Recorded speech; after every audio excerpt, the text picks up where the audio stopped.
Minha mãe tinha um filho recém-nascido e morreu.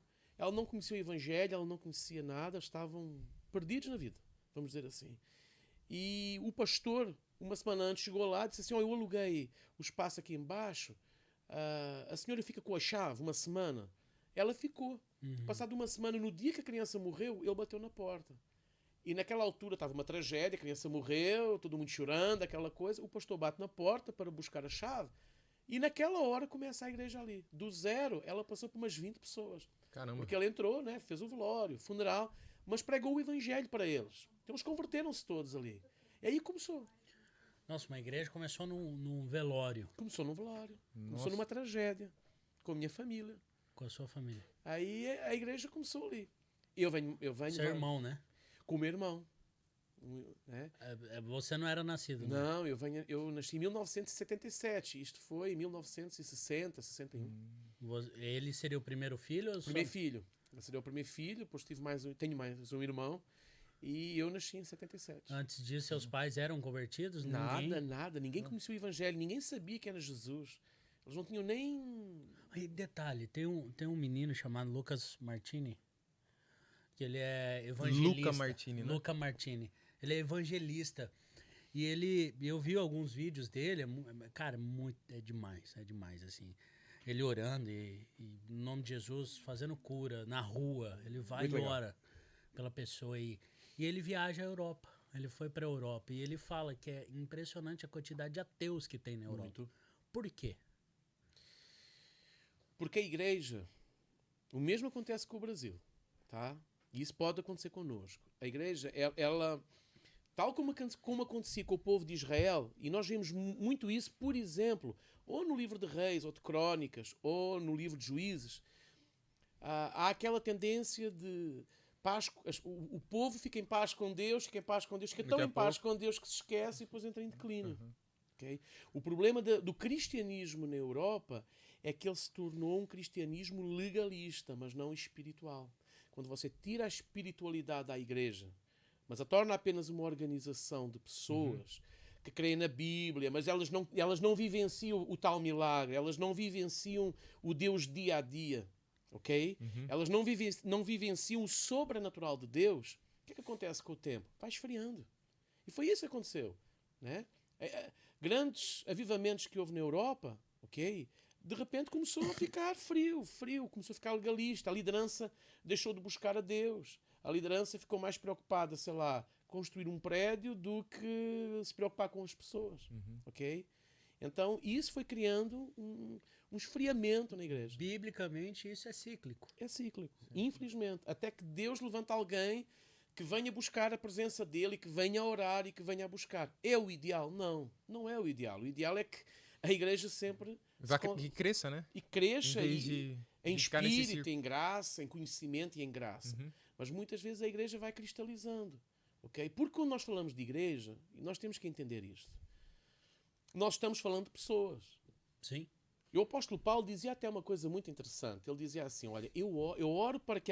Orem por mim para que a palavra seja propagada.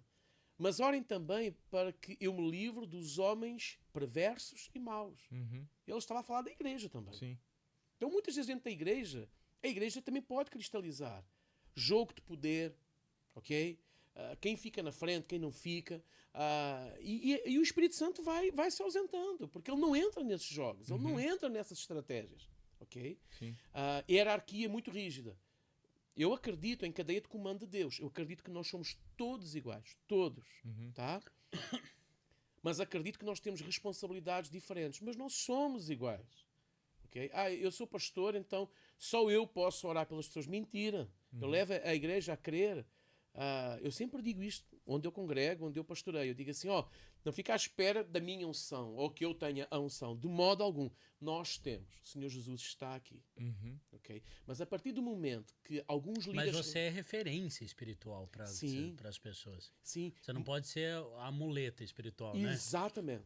Eu não posso ser a necessidade deles. Eu tenho que ir ao... Porque daí vira idolatria. Idolatria. E isso vai esfriando a igreja, porque as pessoas deixam de ter a sua própria vida com Deus. Elas já têm alguém que tem a sua vida com Deus, ok? Nós criticamos muito a idolatria mundana ou do Gustavo Lima.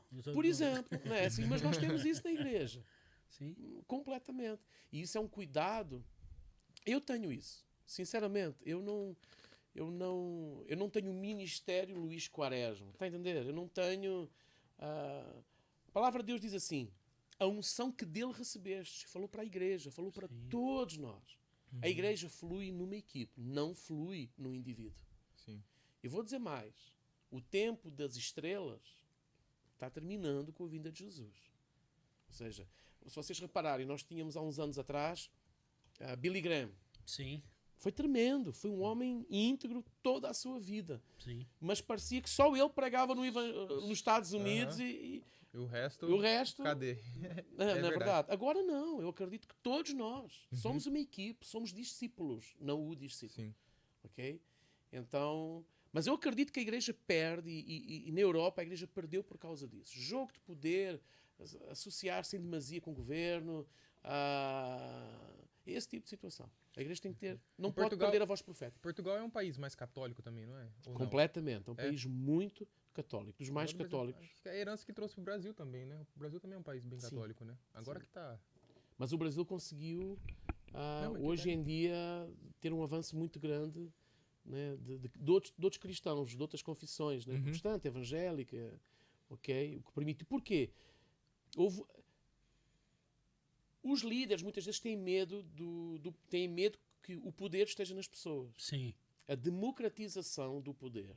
A democratização da sabedoria da palavra de Deus. Quando entra, por exemplo, célula, quer dizer, você está democratizando, você está permitindo que a sua igreja tenha outros líderes que não o pastor principal. Sim. Ele é a referência, ele é a ajuda, ele traz a visão, mas todos nós podemos pregar nas nossas casas, na igreja. Foi o que Jesus falou pra gente fazer, né? Exatamente. E de pregar o evangelho.